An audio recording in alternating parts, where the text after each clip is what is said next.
We should be good. Can everybody else hear me? Let's see. Can you put a thumbs up? You get the thumbs up? Can everybody hear me? Excellent. I got my mask off indoors. Feels a little weird. So I want to show this place off a little bit to you. This is the Rose City Book Pub, and it is a super cool place. If you've never had a chance to visit before, I highly, highly, highly encourage you to check it out. And we're going to do story time from the Rose City Book Pub. So I'm going to read to you from three different books in the time permitting. And if you have any questions, anything at all, please put it in the chat, and we'll have some time to answer those and just kind of gab at the end. But I want to just share with you. So here are my books that I'm going to share from. So I'm going to share first a short story from this collection, Shout, which was an anthology that just came out in February. And then I'm going to share a chapter from Don't Read This Book, my most recent novel. And then I'm going to share a couple of poems from my first collection of poetry. And so that just came out recently. So that will be kind of a new thing for me to share from that. I've only done that one other time. And then time permitting, I'm going to share a chapter from Corporate High School, which is my second novel. So I believe Elise has all my novels here. So if you ever want to swing by, I'll even sign a few. So she'll have some signed copies here. People want to come in. Centered properly. There we go. Okay. So I'm going to start with a story from this anthology, Shout. We put this together this last year in direct response to kind of the Trump administration and what was going on politically in this country. And we reached out to a lot of different authors and said, who wants to contribute to an anthology of resistance literature?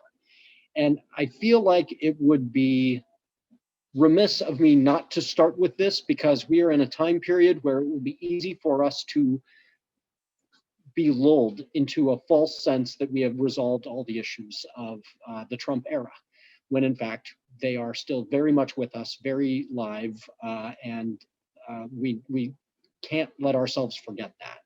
So even after the Georgia election, there will still be, people who should not be in concentration camps, living in those concentration camps. This is not over.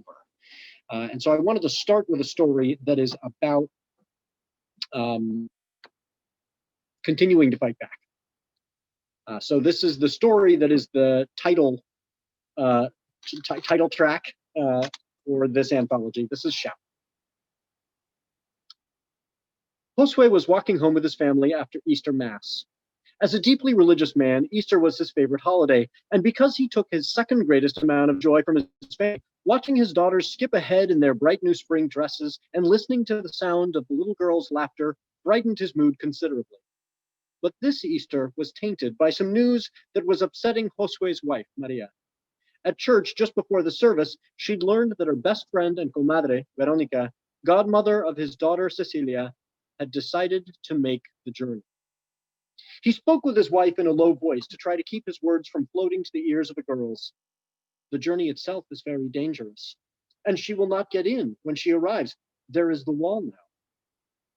If she stays, the gangs will certainly kill little Emilio, Maria said. And Big Emilio has been drinking more. He beats her when he has been drinking. She knows if she talks to Big Emilio about the gangs, he will become angry and probably beat them both. And if little Emilio is killed, she thinks Big Emilio will probably beat her to death. Maybe not right after, but when the house is lonelier and he is mourning, he will drink even more, and she will not have little Emilio to protect her. So if she stays, her son dies, and then she dies. Her sister lives in El Norte, in Seattle, a city that is friendly to us. If she can get there, her brother-in-law will let them live in his house, and her sister says she can work at the hotel with her. It would be a good life or a death. It is no choice. This was one of the longest speeches he'd ever heard from Maria. She spoke it almost in a whisper to keep the news from the girls, her eyes aimed at the dirt trail in front of her to make it clear she was not contradicting him. Yet there was a force in her words he'd never heard, a steely anger. Josue feared his wife's anger. When the girls misbehaved, she would chase them with La Chancla, and he would say a prayer of thanks that he would never have to face that wrath.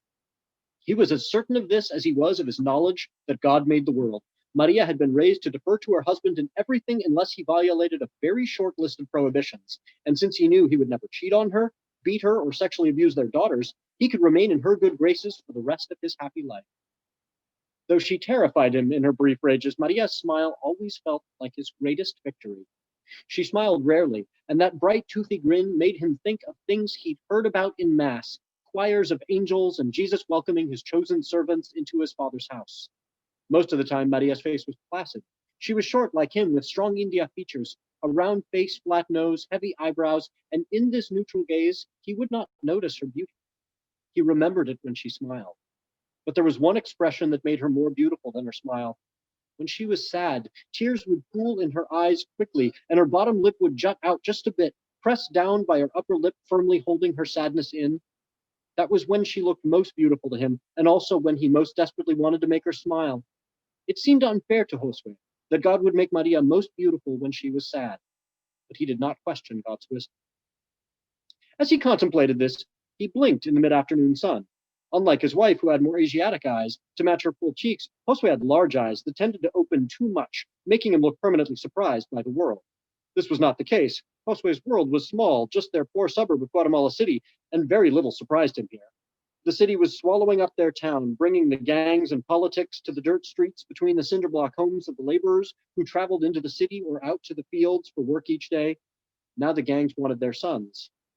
Josue was so glad he had only daughters, and that at 27, he already looked too old to garner the interest of the local recruiters. He was also too short, he thought. They wanted children who would grow up to be tall men, not young men who looked like old men, ready to shrink down to the size of children. He blinked at this thought. It challenged his masculinity only a little. What did he care if the gangs did not respect him? He had Maria and the girls, he had love and a house and a job. He did not want to think about the politics of the gangs and El Norte and the wall. It was precisely at that moment, when he assured himself he didn't need to be concerned with those things, that the old man appeared. Josue blinked again. He hadn't noticed the man sitting on the stoop until the family was right next to him, and Josue usually had a good radar for men in his path, especially when he was walking with girls. But the man had been sitting so still. Maybe he'd only noticed the man when he'd lifted his head. Yes, Josue thought, surely he didn't appear. He had just been hiding. But how did I miss a beard so white? The old man stood up slowly, not threatening, but he was much taller than Josue and walked with an imposing confidence as he approached them on the path that had become the road between the houses that now dotted the way from the church, and which would grow closer and closer and climb on top of one another until they became Guatemala City, far off. Senor, the man said, I must speak with you. Maria shot Josue a frightened glance, but he tried to reassure her. You go on with the girls. I will not be long. He turned back to the tall man with the long white beard. They didn't speak while Maria heard girls ahead of her. Once the men were alone, Josue said, Are you with the gangs or the policia? I do not get involved in politics. Neither, the tall man said. I am the commander of the army of the Lord. I have come. The greatest miracle of the day, Josue would later reflect, was that he instantly knew this was the truth. He fell down on the road and placed his forehead on the dirt, just as he'd heard about in the stories from the priest at church. What message does my Lord have for his servant? Take off your sandals, for the place you are in is holy. This too Josue understood. To Josue's right stood the home of the widow Consuela, a woman frequently accused of brujeria, who, it was said, sold illegal potions to the young women of the village when they wanted abortions. To Josue's left, the town's one bar. It was hardly the location anyone would suspect of being a holy site. But Josue knew the presence of the angels sanctified the few meters around them. Josue used his toes to pry off his sandals because he couldn't reach them with his head on the ground and he wasn't sure if he was supposed to get up. Now I will tell you what you must do, the angel said. Josue listened. He argued that he was too short, too quiet, and illiterate, and not a leader. But the angel told him, when you inform them that God will give them food and water on the journey, and that you are not a coyote who will charge them a fee, some will follow. And once they see the bread falling from the sky and the water coming up from the stones, more will follow. But what about Maria and my daughters? Leave them behind, the angel said. And that would be the hardest part. Josue would have to remind himself that this was a test of his faith with every step through the desert. The march took 3 months. Just as the angel of the Lord had said, once the thin pancakes of unleavened bread began falling from the sky and water started springing up from stones to provide for the migrants, news spread. The caravan grew in size, and reporters swarmed the edges of the bedraggled army. They numbered more than 500 by the time they crossed into Mexico, and the numbers continued to swell. As they passed through the central plains of Mexico, helicopters from CNN swirled around the group almost constantly. Some Americans, whether because they were of Central American or Mexican descent, or because they were Catholic and liked this humble man of God leading their people through the wilderness, or because they were liberals who wanted to give to the poor migrants out of a combination of compassion, guilt, and political spite, sent care packages with supplies ranging from bottled water to tennis shoes to shoe boxes with soap and small toys packed by children in faraway Sunday school classes to t-shirts advertising the victory of the team that actually lost last year's Super Bowl. Though they didn't really need the water, since they kept finding miraculous springs on their way, Josue told them to keep the bottles. Some assumed this was because the caravan might pass through a stretch without water. Others thought he was trying to prevent litter. But they did as they were told in this regard, since they'd received so few instructions from the little man. It was a relief to know they had something else to do besides walk. The caravan did not march in a military formation. When the roads were thin, they strung out in a line that lasted for days. When they hit the central plains of Mexico and left the roads, the group formed a loose amoeba of humanity, some extensions stretching ahead of the main group, others lagging far behind. Because there always seemed to be reporters, with cameras walking backwards in front of him, Josue was never truly at the front of the caravan. But he was the amoeba's nucleus, his footfalls determining its direction. He rarely spoke. Instead, he tried to listen. The sound of 5,000 people trudging and talking and breathing and laughing and whining and shouting formed one cohesive buzz behind him, and he carried this while also aiming his senses forward, trying to hear God's whispers in the wind across the hard-packed sand in front of him. He was not used to so much noise, so much humanity. The caravan was larger than his town, more crowded than the largest suburbs of Guatemala City he'd ever dared to visit. He found all the sound oppressive.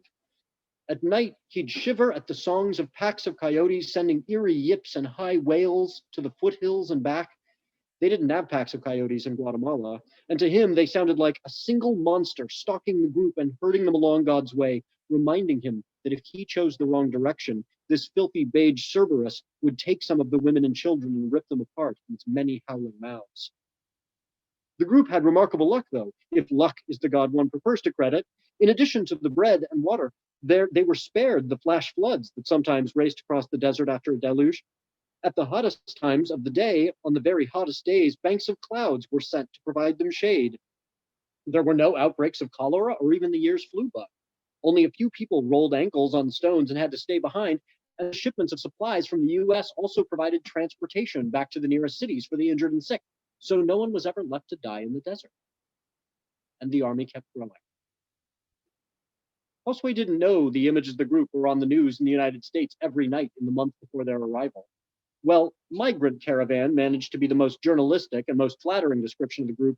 The blogosphere and even op-eds in respectable newspapers railed about the, quote, invading horde and the wave of illegals. One writer indulged himself by calling them the disease-riddled mass of criminals, gangbangers, rapists, murderers, drug dealers, and thugs storming the wall to collect welfare, take American jobs, and refuse to learn English. This was incorrect, redundant, offensive, and ignorant, but none of those qualities would have prevented the description from achieving popularity in the United States. It was too long for Twitter, though, so it didn't catch on. When they arrived at the wall, the gates were shut. None of the usual traffic of 18-wheelers carrying auto parts and minivans carrying vacationing families could pass, so many of the commuters and truckers on the Mexican side of the border stepped out of their vehicles and joined with the caravan in a spontaneous protest of the closure. Josue had led the group to a spot where the wall was a three-story concrete barrier, and not the steel slat chain-link razor wire fence that ran through much of the desert and along the shores of the Rio Grande. There, the crowd could have cut their way through or climbed over. But here, outside Juarez, the Americans had decided to save money for one of their new detention centers by building only 3 sides and joining it directly to the 4th, that was the wall. On the other side of all that concrete, children, some as young as infants, cared for one another by huddling in heaps of bodies under thin mylar blankets, while Border Patrol agents shouted at them to stop crying. Up on top of the wall, some of these agents were joined by active duty soldiers of the army, violating the Pax Comitate by mere feet as they aimed their rifles down at the unarmed crowd below. A hush spread through the crowd as Josue walked toward the wall. A voice on a bullhorn shouted a warning in heavily accented gringo Spanish, telling the migrants to disperse, and that attempts to climb the wall would result in arrest. As a last warning, The soldiers turned on laser sights, which lit up Josue with dozens of dancing demonic fireflies, flitting all over his body, trying to find his center as he walked. Josue did not hesitate, but he didn't hurry either. He'd mastered one pace across the desert, and he maintained it as he stepped up to the windowless slab of concrete that climbed to the soldiers above him. Gently, he placed his palm against the wall, pressed, felt its solidity and his own arrival. Then he turned and walked back 20 meters into the crowd and, in the same quiet voice always used, he delivered the orders of the angel of the Lord. The first pass was hard for the guards atop the prison wall to even see. At different speeds, the people of the migrant caravan started walking to the west, but because they lacked any quick system of communication, there was a lot of confusion as word spread through the massive group. The guards thought maybe the whole army had given up and was headed off to some other point of entry. But Josue led them only some 300 meters away, down to where the concrete wall was only 2 stories because it didn't double as a fourth side of the detention center. Then he stopped, gave the crowd a bit of time to catch up, and started walking back to the east. A clamor of thousands of hushed voices percolated up from the crowd as the confused people heard the orders they'd missed. But soon everyone had been informed, and now the crowd marched silently, at every step closer together and closer to the wall, but still heading east along its face. Then, some 600 meters away on the east side, Josue stopped, turned, and began walking back. The whole migrant caravan followed suit, and the guards watched in utter incomprehension as 10,000 people marched back and forth on either side of the wall, behind the detention center 6 times. On the 7th, the guards could feel the change in the crowd. Far more eyes were turned up at them, and though the crowd was still mostly silent, many were tapping one another on the shoulder and gesturing excitedly. More than one guard put his finger into the trigger guard of his rifle and aimed the laser scope into the crowd when he spotted some of the men pulling long cylindrical tubes out of bags, but these were bumpy and transparent and unlike any weapons they'd ever seen, so they hesitated. Josue stopped right in the middle of the rear wall of the detention center and raised his arm. Some of the migrants followed suit, though the guards could tell they were unsure. This part of the ceremony hadn't been made clear to them either. Then Josue lowered his arm in a quick motion, like he was starting a drag race, even bending at the knees a bit to accentuate the arc of his arm. The others, holding up their arms, did the same.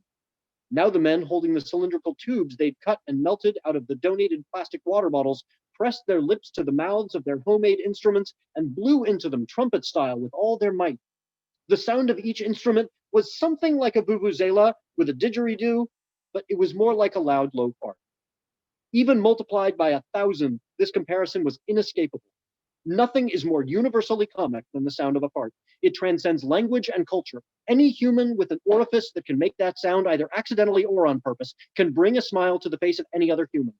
The guards atop the wall, hearing this massive flatulent noise, rediscovered a bit of the humanity they shed when scowling at frightened children, and they laughed. They would have been wiser to refrain. For just as nothing is more universally comic than the sound of a fart, nothing sparks anger like the sound of grown men with weapons, standing in high places, laughing at the bedraggled people they oppress. When Josue raised his arm again, the watching trumpeters fell immediately silent, but the guards did not. And now the sound of their laughter echoed over the heads of the migrants. Laughter is contagious, but only to a point. The stifled giggles of some guards and soldiers had spread through the ranks atop the wall, and now they could hardly help themselves. Some were using the laughter as a weapon against their own discomfort.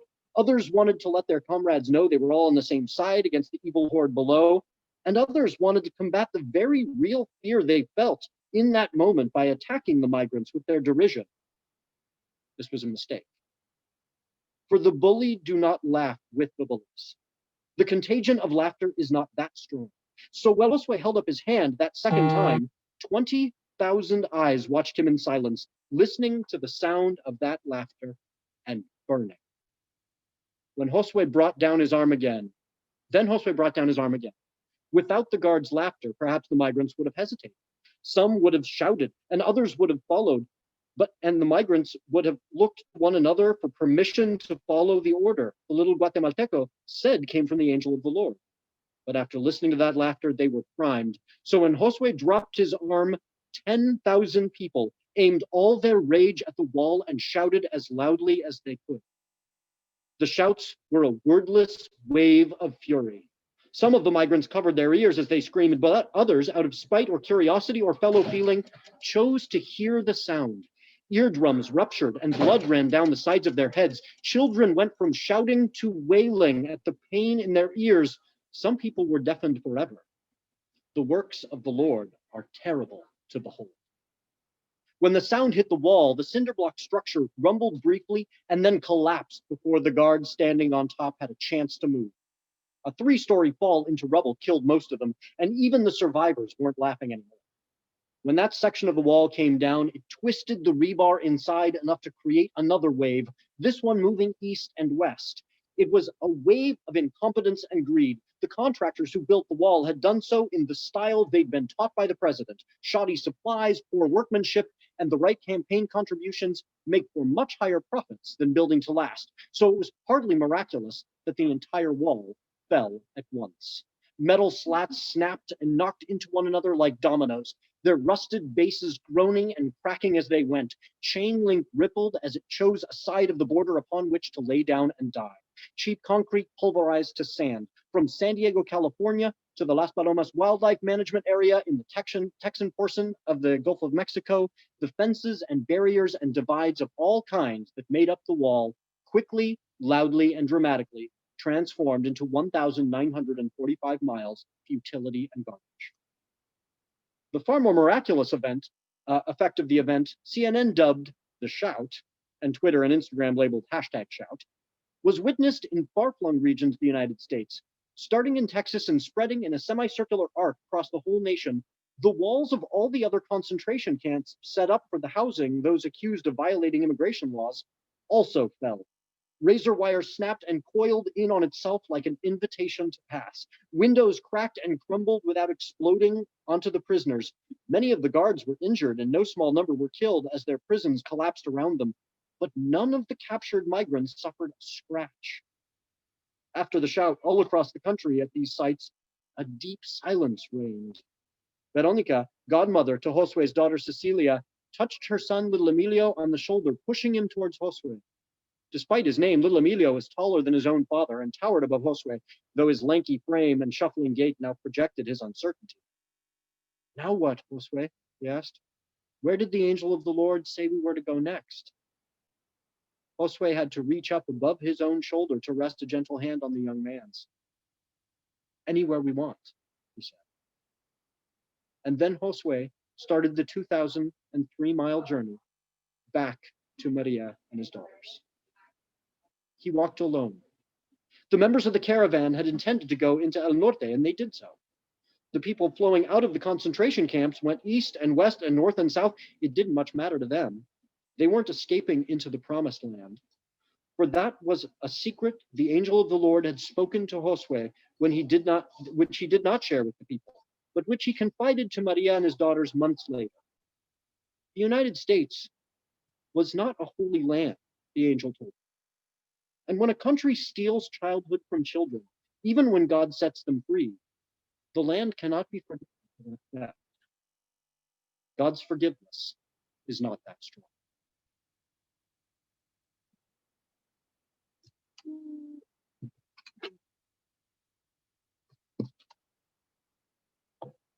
So that's from Shout. That one's kind of heavy, and I'm going to read you something a little lighter. So this is from Don't Read This Book. Titling it that may not have proven to be wise. But it's not saying don't read this book. It's about a book in the book that you're not supposed to read. I don't know. I was hoping people would feel rebellious and would buy it anyway. Part of the conceit of this novel is that there is an annual convention of all the various kinds of monsters in the world, and they get together to kind of agree to not kill one another and to keep secret from human beings. And they get together in a casino in Las Vegas. And so this is at the convention. The caucus meetings had concluded. The delegates had cast their ballots from their regional vice presidents, and everyone filed back to the largest meeting room where the General Assembly of the annual meeting was held. As the monsters made their way through the casino's halls, they put on their disguises or glamours, so Nando and Belle, sitting in the spectators section, were treated to a parade of monsters coming into the room and revealing their true forms. Schlubby middle managers became eaters of the dead, their slightly portly, inconspicuous bodies warping to reveal their crocodile heads, lion torsos, and front legs with hindquarters and back legs of hippopotami. A disproportionate number of delegates seemed to be on crutches, walkers, or wheelchairs. Once they entered the hall, it became apparent that they didn't have two legs. In most cases, they were merfolk with fishtails, but a few had snake bodies coiled up under their wheelchair seats. All in all, it was like a cosplay convention in reverse, where human disguises of varying quality were discarded to reveal the fabulous and fascinating shapes of the monster's true selves. One disguise Nando found amusing and Bell found disappointing and a bit disconcerting belonged to a vampire who seemed to be dressed as the human magician Chris Angel. He stepped into the room and revealed himself to be a vampire who still looked exactly like Chris Angel and may have, in fact, been Chris Angel. Some of the monsters shot each other dirty looks based on interspecies grudges or new enmities developed in their caucus meetings, but the bonds of the convention served their primary function, which was to limit and regulate violence between monsters. When a group of monsters signed on to the convention, the most important article of that document committed them to limit their violence to self-government within their species and violence sanctioned by the convention itself. It imposed a strict consequence. If an individual who was a member of a signatory species breached the convention by attacking a monster from a different species, that individual species would have to turn them over to the convention inquisition of major breaches and minor infractions, or dispatch the individual themselves. They could also let Simbim take care of the individual and not get in the way. Bell and Nando worked for Simbim on a contract basis, arresting individuals or killing them for a bounty when they had violated the convention. Species were also limited by this article en masse. If a species of monster chose to go to war with another, they had to get permission from the convention first, or they could find that all the other species would gang up on them. This primary function of the convention maintained peace among monsters. The second article bound all signatories to a promise to hide their existence from the human population, with similar consequences for intentionally or negligently revealing the existence of monsters to humans. That kept everybody on their toes and forced them to work together, creating a lucrative market for those with the ability to use illusion magic, and a secondary market for where those monsters selling that skill could purchase and exchange the services of other monsters who had other valuable skills. While most of the annual meeting had to do with other articles in the convention document related to governance, the first two articles were generally unquestioned. Nigel Marion's plan would change that. The delegates lined up, showing their ID badges to the staff at the end of each aisle, and made their way back to their assigned seats. The president rose to the podium, and after a brief welcome and an assurance that the ballots from the caucus meetings were being counted and would be reported promptly, he gavelled the meeting to order and called on Nigel to make his presentation of new business item 9, which had been reordered on the previous night's meeting. And that's when things started to get really strange. First, the images projected on the two giant screens began to shake, and everyone turned in their seats to see why. Animated skeletons, one wearing a chainmail shirt and sporting a sword in a scabbard hanging from a belt wrapped around his pelvis, and the other wearing only a Franco-Celtic spire helmet, basically a metal bowl with a sharp spike sticking out at the top, were removing the cameras from their tripods. The delegates looked back to the president to see how he would handle this breach of protocol and found he'd vacated the podium and was sitting in his seat next to the parliamentarian, the king of trolls. The president just shrugged and made a bewildered face. At that point, a human-looking man with a gray beard and an extremely odd haircut rose from his seat in the front row and stepped into the open area in front of the podium. He pointed to one of the large screens and spoke to one of the members of his staff. Yes, let's put the PowerPoint up on that one, thank you.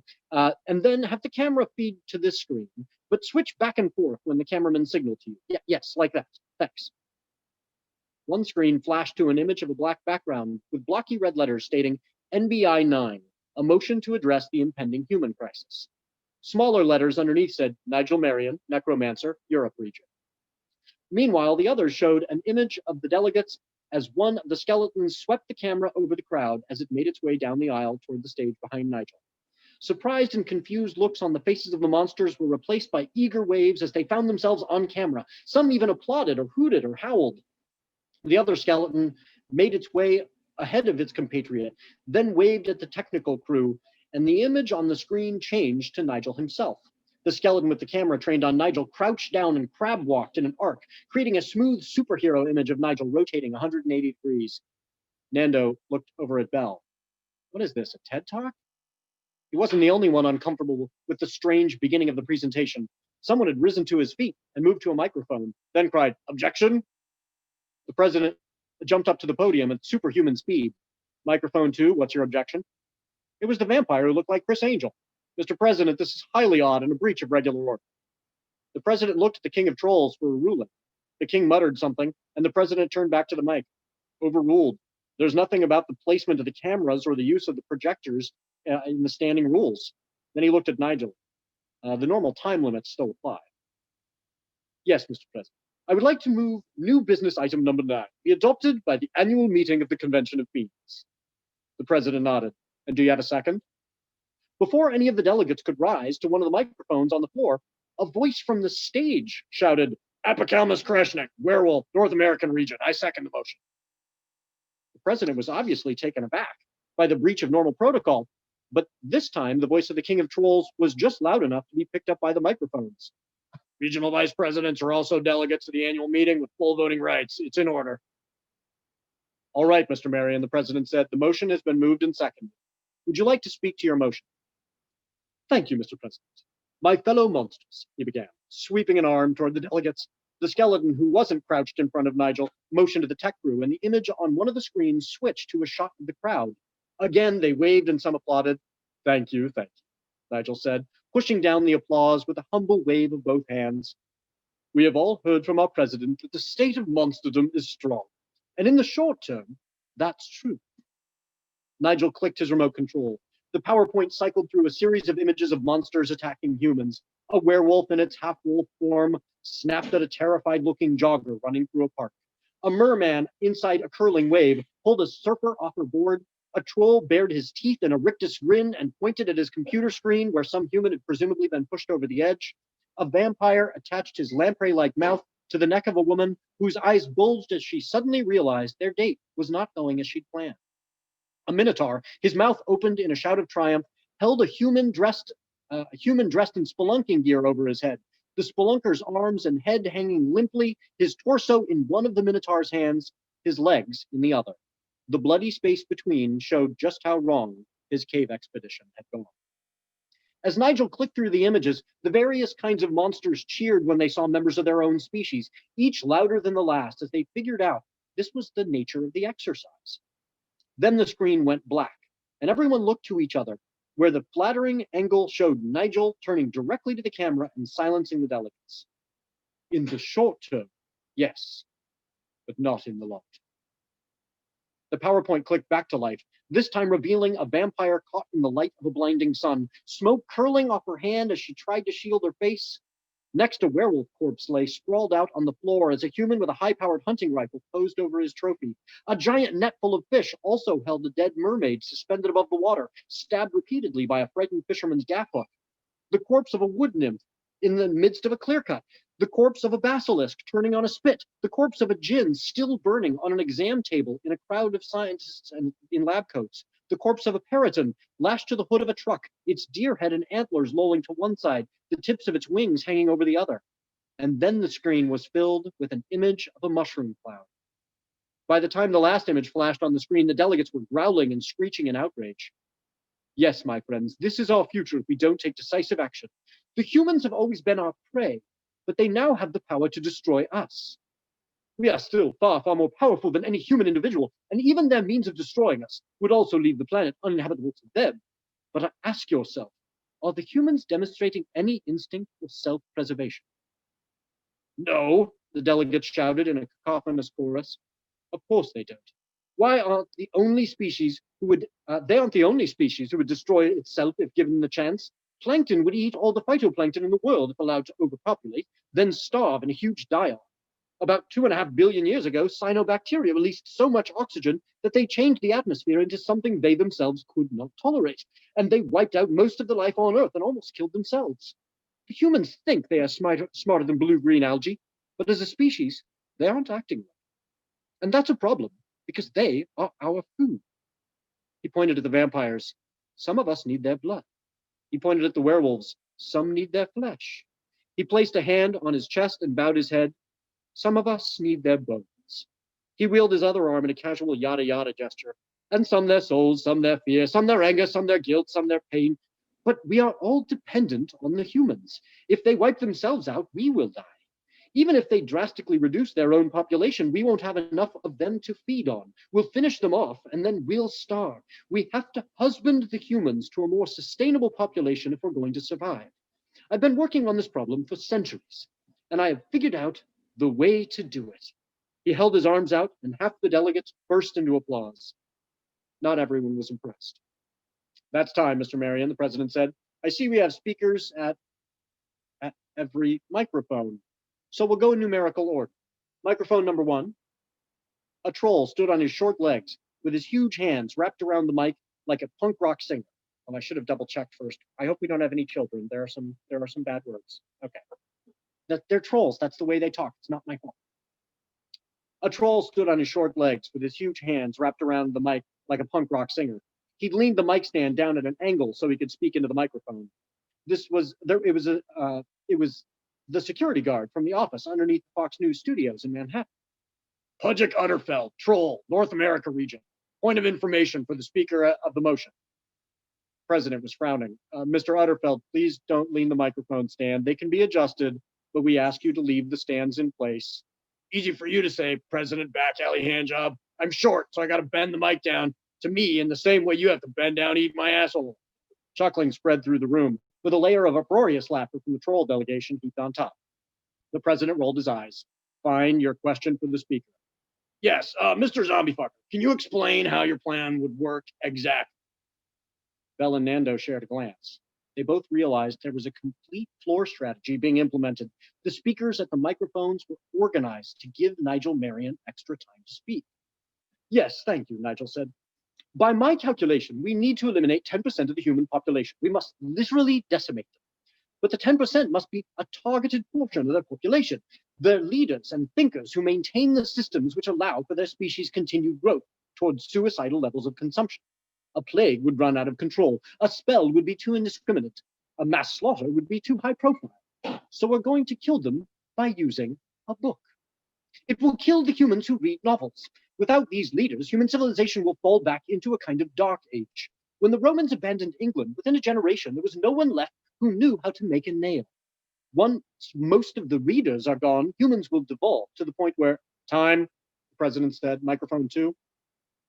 The creature standing at the microphone was humanoid in shape, but that was a contrivance for the sake of the convention. It would have needed an additional disguise outside the room to truly appear human, but in order to interact with the other monsters, the Naga had coiled itself up in such a way that it appeared to have 2 human-sized legs, 2 arms, a torso, and a head.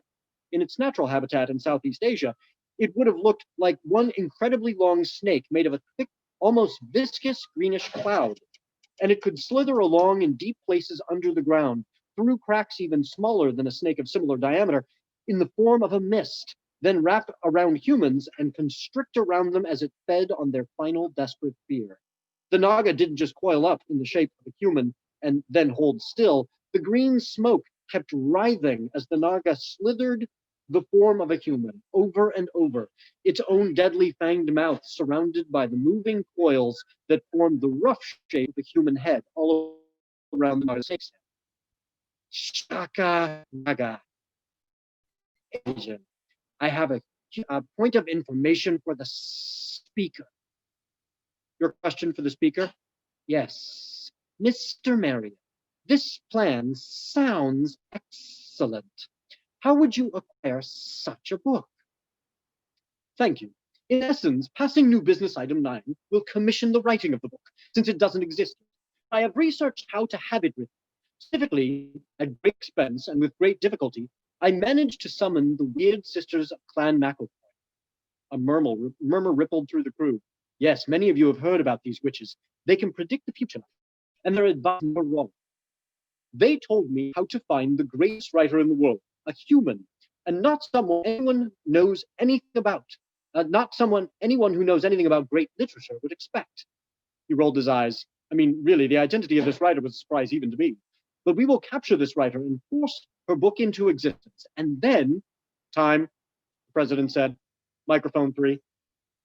It was the greasy-haired werewolf with the vacant stare again. Richard Cass, werewolf, North America region. Point of information for the speaker. Your question for the speaker? Thanks. Tell us what you'll do with the book. The president sighed. Points of information should take the form of questions, but fine, Mr. Marion, please continue.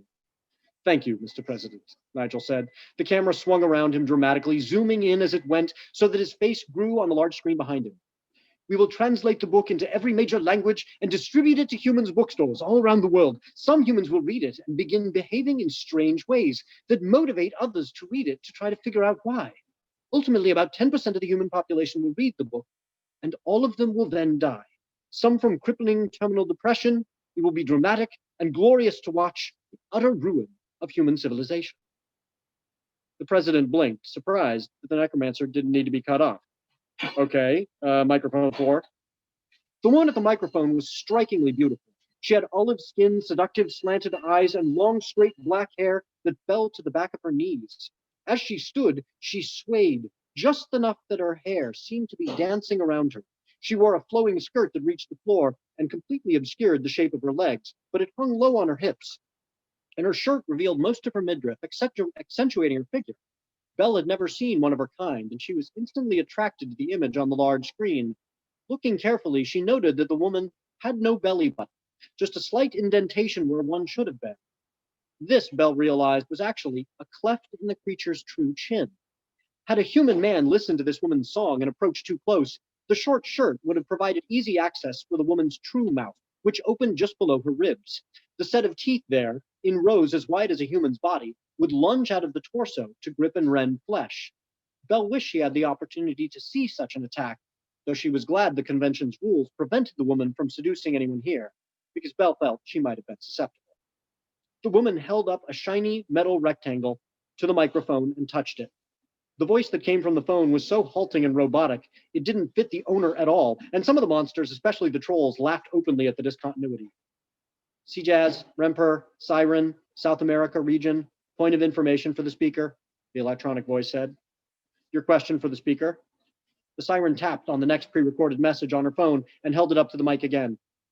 Mr. Nigel, how will you make sure that monsters will be safe from the effects of this book? Well, there are 3 parts to the answer to that question, Miss Remper, Nigel said. He held up a hand and lifted a finger. First, I am not sure the book would affect monsters at all, even if they did read it.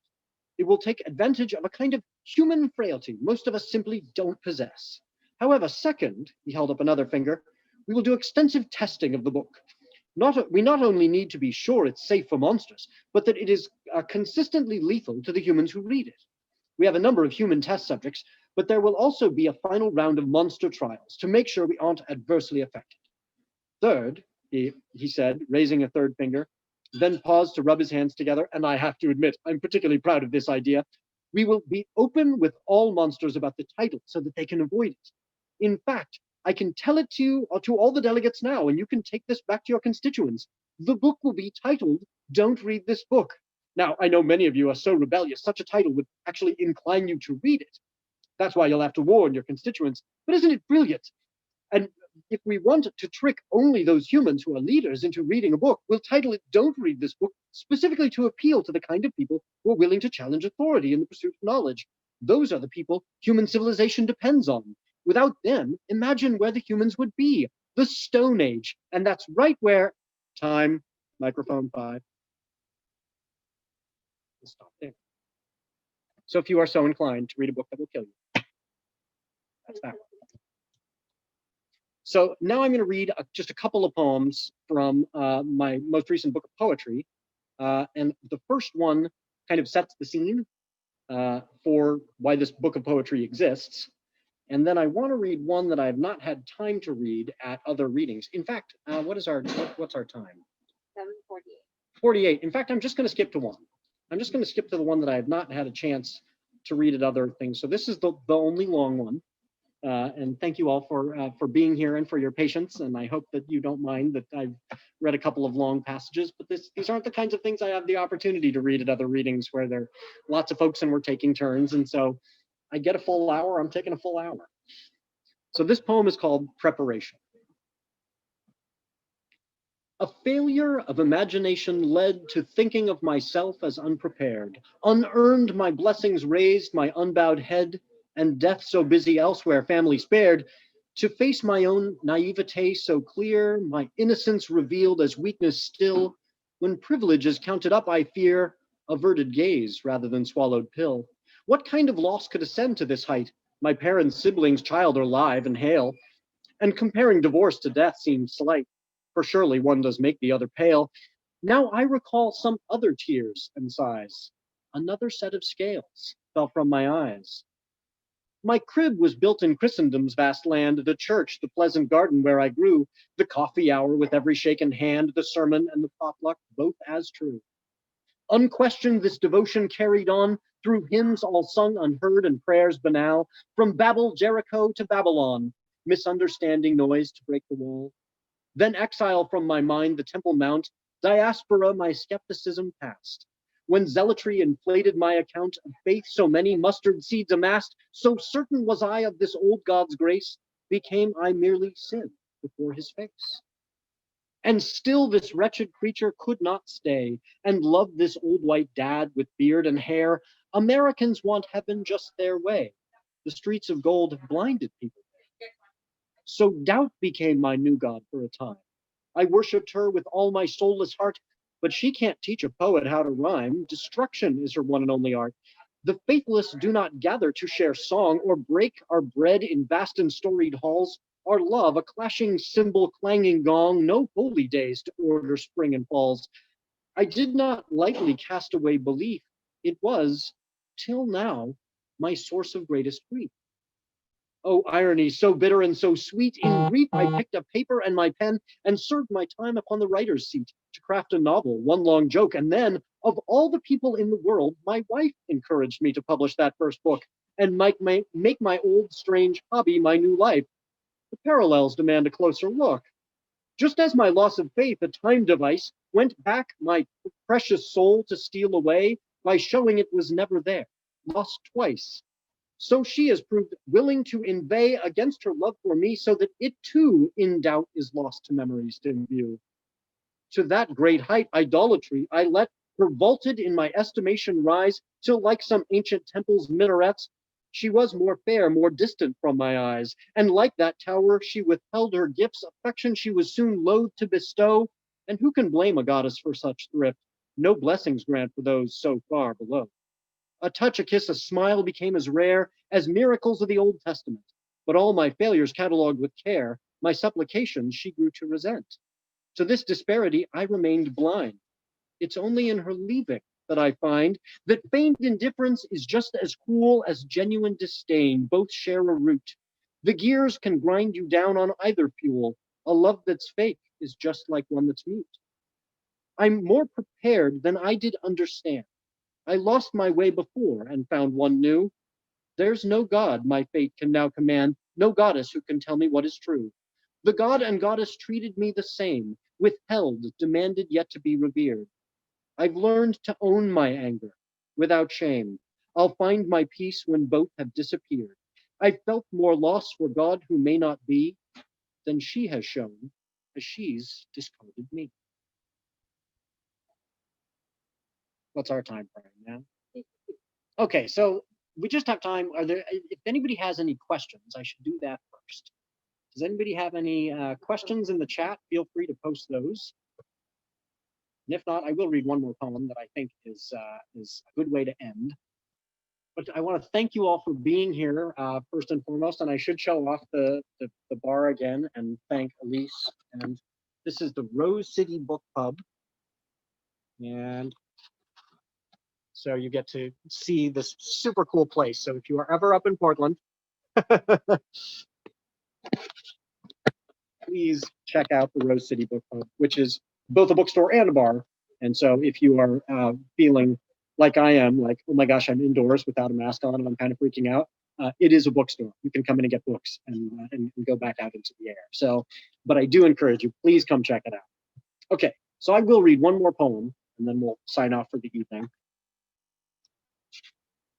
I think this is a really good place to end.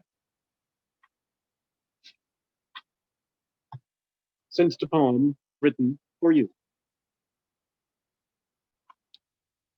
To the audience across the lawn. You see it. A pillowcase with dried salt stains, a t-shirt with darkened armpits from that family hike, a sweatshirt with snot on it.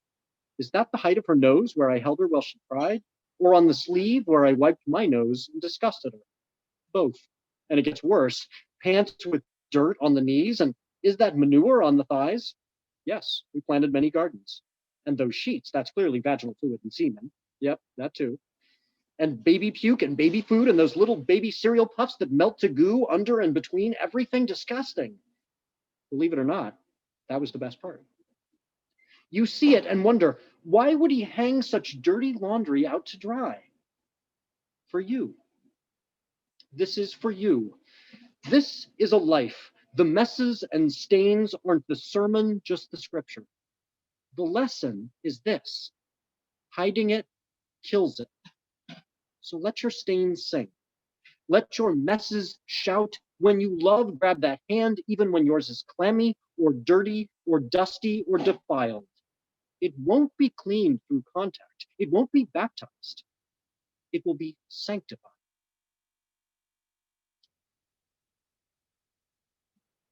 And that's a good place for us to stop. So I hope that you feel inspired to let your stains sing a little bit tomorrow. And thank you all for being here.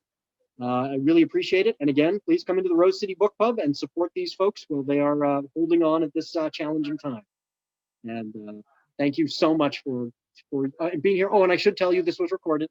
So if that is problematic, let me know, because we are going to toss this up so folks can join in who couldn't make it. Thank you all for being here. That means a lot.